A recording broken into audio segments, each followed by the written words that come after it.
Liam moved to a new apartment building in the city. He felt a little sad because he missed his old home. His old home had a big garden. Liam loved to spend time in the garden. He grew flowers and vegetables. He liked to watch the plants grow. Now, in the city, there was no garden. Liam felt lonely without his plants. One day, he looked out the window. He saw an empty lot behind the building. It was full of weeds and trash. But Liam had an idea. Maybe I can start a community garden here, he thought. Liam went to talk to his neighbours. First, he met Mrs. Brown. She was an elderly lady who lived on the first floor. "Hello, Mrs. Brown," Liam said. "I want to start a garden in the empty lot. Do you think it's a good idea?" Mrs. Brown smiled.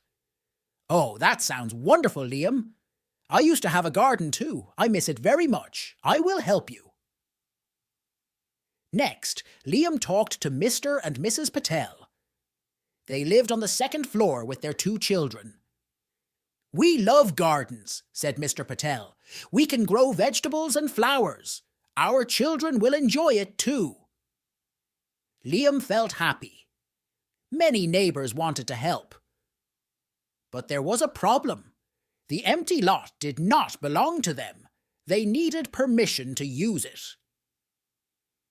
Liam decided to visit the local government office. At the office, he met Mr. Green. "Hello, Mr. Green," Liam said. "I want to start a community garden in the empty lot behind my building. Can you help me?" Mr. Green smiled. "That is a great idea, Liam. But you need permission from the city council. I will help you with the paperwork." Liam filled out many forms. He wrote a letter to the city council. He asked for permission to use the empty lot for a garden. Then he waited. A few weeks later, Liam received a letter. It was from the city council. He opened it and read the good news. "We are happy to give you permission to start a community garden," the letter said. Liam was very excited. Liam told his neighbours the good news. "We can start our garden," he said. Everyone was happy and ready to help. They made plans to clean the empty lot. They decided to meet on Saturday morning. On Saturday, many people came to help. They pulled out weeds and picked up trash. They worked hard all day. The empty lot started to look clean. Liam thanked everyone. "You all did a great job. Thank you so much," he said. Next, they needed soil, seeds, and tools. Liam visited a garden store. He talked to the owner, Mrs. Wilson. "Hello, Mrs. Wilson," Liam said. "I am starting a community garden. Can you help us with supplies?" Mrs. Wilson was happy to help. "I can give you a discount on everything you need," she said.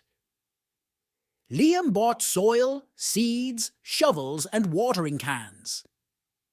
He brought them back to the garden. The next weekend, the neighbours came together again. They spread the soil and planted seeds. They planted tomatoes, carrots, lettuce, and flowers. Everyone had fun. The children loved playing in the dirt. They all worked together as a team. Every day, Liam and his neighbours took care of the garden. They watered the plants and pulled out weeds. The garden started to grow. Green shoots appeared, then leaves and flowers. Soon, there were vegetables to pick. The garden was beautiful. The community garden brought everyone together. People who had never talked before became friends. They shared tips about gardening and cooking. They had picnics in the garden and enjoyed the fresh vegetables. The children played and learned about plants. One day, a reporter from the local newspaper visited the garden. She talked to Liam and the neighbours. "This is a wonderful project," she said. "It shows the power of teamwork and community." The next week, there was a story about the garden in the newspaper. Many people read about it. Some people even visited the garden to see it. Liam and his neighbours were proud of what they had done. The garden continued to grow. Every season brought new plants and vegetables. Liam felt happy. He had a garden again, and he had new friends. The community garden was more than just a place to grow plants. It was a place to grow friendships and a strong community. Liam learned that teamwork can make great things happen. He also learned that small ideas can grow into big projects with the help of others. The community garden was a success, and it all started with one person's idea. Liam felt proud and thankful for his neighbours and their hard work. As time went on, the community garden flourished even more. In the spring, they planted colourful flowers like tulips and daisies. These brightened up the garden and made it a pleasant place to visit. Birds and butterflies began to visit the garden, adding to its beauty. Liam and the neighbours decided to build a small shed to store their tools. Mr. Taylor, who lived on the 3rd floor, was good at carpentry. He offered to help build the shed. "We can use old wood from the junkyard," he said. "It will save money and be good for the environment." The neighbours collected old wood and nails. Together, they built a sturdy shed. They painted it in cheerful colours: yellow, green, and blue. Now they had a safe place to keep their gardening tools. It also made the garden look even more charming. The children in the building loved the garden. They spent hours playing there. Liam thought it would be nice to have a small playground. He talked to Mrs. Turner, who had a lot of experience with children. "What do you think about having a playground in the garden?" he asked. Mrs. Turner loved the idea. "We can have swings and a slide," she said. "The kids will love it." With the help of the community, they raised money to buy playground equipment. The children were thrilled when the playground was finally set up. Their laughter and joy filled the garden. The garden became a place for community events. They organised monthly gatherings where everyone brought food and shared meals. Mr. and Mrs. Patel loved to cook Indian food, and they often brought delicious dishes to share. Mrs. Brown made her famous apple pie, which everyone enjoyed. They also had gardening workshops.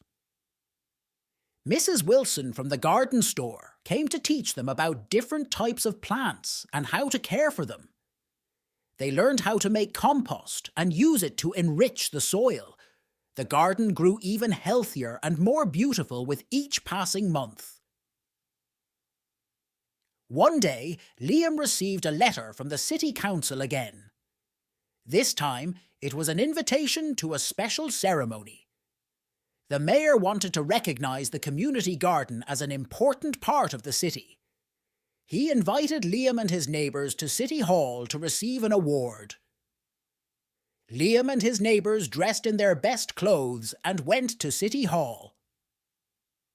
The mayor gave a speech about the importance of community projects.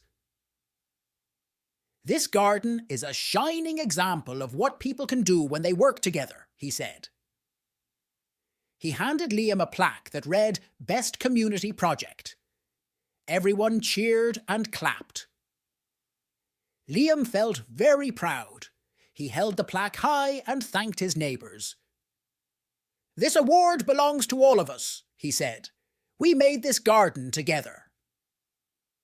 Back at the garden, they placed the plaque on the shed wall. It was a reminder of their hard work and teamwork. The community garden continued to thrive. Every season brought new plants, new friends, and new memories. Liam was no longer lonely in the city. He had a garden, friends, and a sense of belonging. He knew that with teamwork and determination, they could accomplish anything. The community garden was a place of beauty, friendship, and hope. And it all started with one idea and a lot of love. The community garden became a symbol of unity and cooperation. It showed that even in a big city, people can come together to create something special. For Liam, it was more than just a garden. It was a home where he found friendship, happiness, and a sense of purpose.